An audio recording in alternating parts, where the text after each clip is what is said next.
Well, the casualties of last Thursday's elections are not confined to Zac Goldsmith and the other candidates. Today, Barnet Council announced that its chief executive was standing down following the chaos at polling stations in the borough. Let's get more now from Mark Ashdown, who's at Barnet Town Hall for us this evening. Mark.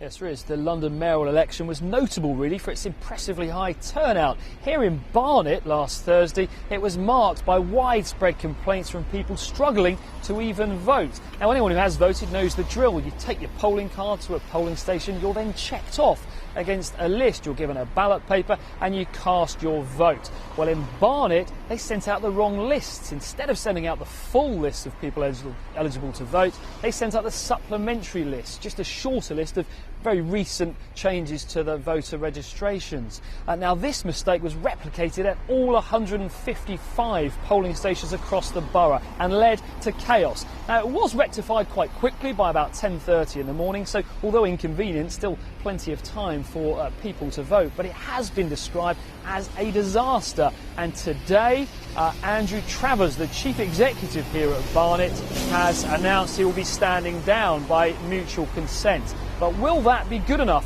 for those who criticise this process? There's a broader point here about democracy and about the people's belief in the system. So that's why we've called for an open inquiry on this, which we want to happen as soon as possible, because we need to understand better what the impact is and indeed whether or not there should be a legal challenge to the result. It may or may not be feasible to do that, but we need to get the facts first before we make a decision on it.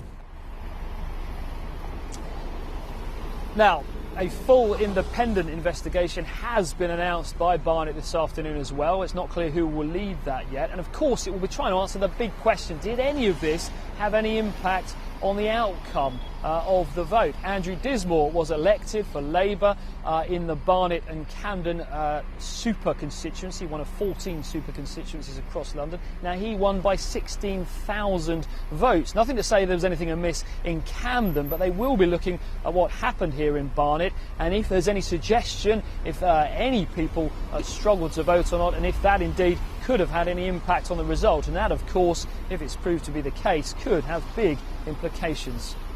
OK, Mark, thanks very much. Stay with us. Still to